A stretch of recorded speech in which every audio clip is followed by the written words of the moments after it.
Welcome back to Shivanya fashion life. நம்ம இந்த வீடியோவில் என்ன பார்க்க போகிறோம்னா, ஒரு சிம்பிளான ஒரு ஸ்லீவ் டிசைன் தான் பார்க்க போகிறோம். நம்ம ஸ்லீவை கட் பண்ணுறதுக்கு எப்போவும் 4 மடிச்சு போட்டுட்டு தான் கட் பண்ணுவோம். அதே போல் 4 மடிச்சு போட்டேன். 4 மடிச்சு போட்டு ஸ்லீவோட லென்த் வந்து நான் 5 இன்ச்சுக்கு வச்சுருக்கிறேன். உங்களுக்கு எந்த அளவுக்கு வேணுமோ அந்த அளவுக்கு நீங்கள் மார்க் பண்ணிக்கோங்க. 5 இன்ச்சு மார்க் பண்ணிவிட்டு அதில் ஒரு லைன் போட்டுக்கிறேன். இப்போ அந்த லைனில் 1 இன்ச்சுக்கு மார்க் பண்ணிக்கணும். மேல் பக்கம் போட்டிருக்கிற லைன்லேயும் 1 இன்ச்சுக்கு மார்க் பண்ணிக்கணும். அதே போல் கீழ் பக்கத்தில் உள்ள லைன்லேயும் 1 இன்ச்சுக்கு மார்க் பண்ணிக்கணும். மார்க் பண்ணிவிட்டு அதில் ஒரு லைன் போட்டுக்கலாம். ஸ்லீவோட கேப்பும் நம்ம மார்க் பண்ணிக்கணும். மார்க் பண்ணிவிட்டு நம்ம எப்போவுமே என்ன பண்ணுவோம்னா, அந்த மடித்து போட்டிருக்கோம் பாருங்கள், மடிப்புலேருந்து தான் நம்ம ஸ்லீவ் வந்து ட்ரா பண்ணுவோம். ஆனால் இந்த இதில் வந்து நம்ம 1 இன்ச்சு மார்க் பண்ணியிருக்கோம் பாருங்கள், அந்த 1 இன்ச்சு மார்க் பண்ணதை விட்டுட்டு அதுக்கப்புறத்துலேருந்து தான் நம்ம ஸ்லீவை மார்க் பண்ணிக்கணும். மார்க் பண்ணிவிட்டு அதுக்கப்புறம் நம்ம அதை கட் பண்ணி எடுத்துக்கணும்.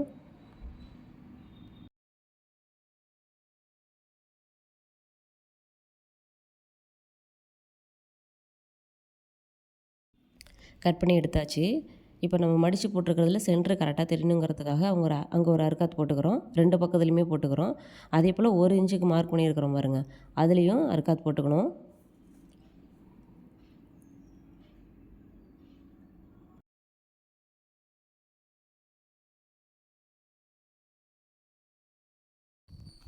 லைனிங் கிளாத்தை தான் நம்ம கட் பண்ணியிருந்தோம். இப்போ வந்து அது மேலே ப்ளவுஸ் கிளாத்தையும் வச்சு நம்ம கட் பண்ணி எடுத்துகிட்டு ஸ்டிச் பண்ணலாம்.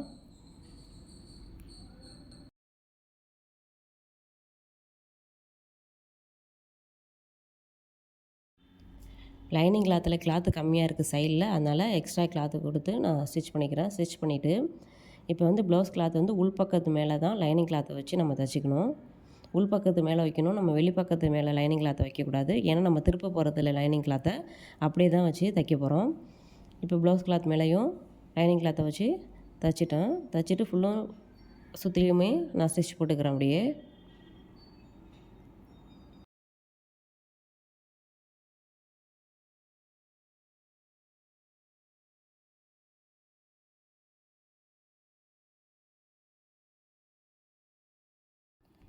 எக்ஸ்ட்ரா கிளாத்தையும் கட் பண்ணி எடுத்துக்கலாம்.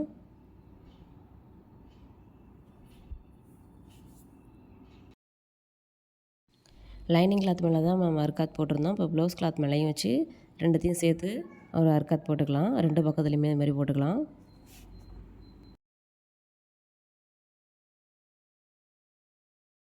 திருப்பி போட்டுட்டு இப்போ நம்ம சென்டர் மார்க் பண்ணியிருக்கோமா, அந்த சென்டரில் அந்த 1 இன்ச்சுக்கு மார்க் பண்ணி அங்கே ஒரு அர்க்காத் போட்டிருந்தோம் பாருங்கள், அதுலேருந்து கரெக்டாக அந்த கிளாத்தை எடுத்துகிட்டு அந்த மிடிலில் கரெக்டாக வந்து வைக்கணும். அந்த சென்டரில் 2 பக்கத்துலேயுமே கரெக்டாக அந்த மிடிலில் வச்சுட்டு அங்கே அப்படியே ஒரு தையல் போட்டுக்கலாம்.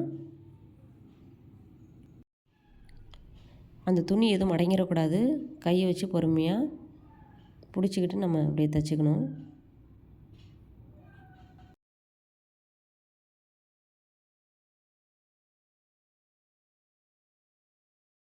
ஒரு பக்கம் தைச்சிட்டோம். கீழ் பக்கத்தில் தைச்சாச்சு. இப்போ மேல் பக்கத்துலேயும் தைக்கணும். கீழ் பக்கம் எப்படி தைச்சோமோ அதே போல் தான் மேல் பக்கத்துலேயும் வச்சு தைக்கணும். அந்த 1 இன்ச்சுக்கு மார்க் பண்ணியிருக்கிறதுல கரெக்டாக மிடில் எடுத்து வச்சு சென்டரில் நம்ம அப்படியே தைச்சிக்க வேண்டியதான். அந்த மடிப்பு கீழே வந்து நம்ம ஆல்ரெடி தைச்சிட்டோம். அதனால் அந்த மடிப்பு அப்படியே மேல் பக்கத்துலேயும் வந்துடும். அந்த மடிப்பை கரெக்டாக அதில் வச்சு துணி கிளாத் எதுவும் மடங்காமல் பொறுமையாக மேல் பக்கத்துலேயும் அப்படியே தைச்சி எடுத்துடலாம்.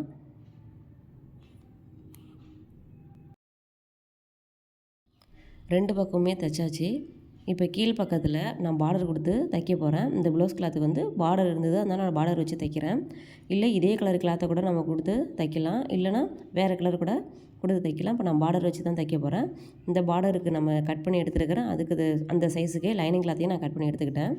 எடுத்துகிட்டு அந்த கிளாத்தை வந்து கீழே லைனிங் கிளாத்தை வந்து கீழே வச்சுட்டு அதுக்கு மேலே நம்ம தைச்சிருக்கிறோம் பாருங்கள், அதை வந்து லைனிங் கிளாத் மேலே அதையும் வச்சுட்டு அதுக்கு மேலே பார்டரையும் வச்சு அப்படி நான் தைச்சி எடுத்துக்க போகிறேன். உள்பக்கமும் ஒரே மாதிரி இருக்கணும்.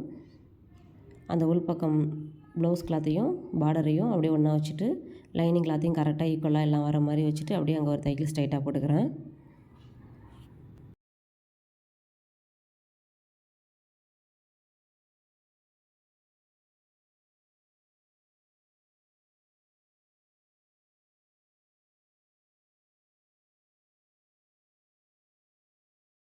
இப்போ தைச்சது உள்பக்கம் போயிட்டு இப்போ திருப்பிட்டு அந்த பார்டர் மேலேயே ஒரு தையல் போட்டுக்கலாம்.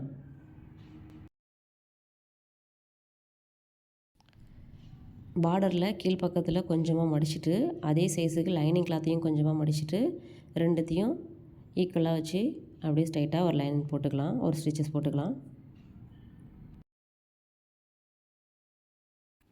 நம்ம 1 இன்ச்சுக்கு மார்க் பண்ண பாருங்க, அந்த 1 இன்ச்சு மார்க் பண்ணி தானே அது தானே மடித்து தைச்சோம். கீழ் பக்கத்தில் மட்டும் தைச்சிட்டு விடலாம், மேல் பக்கம் தைக்காமல் விட்டுட்டோன்னா அது ஒரு டிசைனாக இருக்கும். இந்த டிசைன் வந்து யார் வேணாலும் ட்ரை பண்ணலாம். உங்களுக்கும் இந்த டிசைன் பிடிச்சிருந்தா மறக்காமல் லைக் பண்ணுங்கள், சப்ஸ்கிரைப் பண்ணுங்கள். தேங்க்யூ.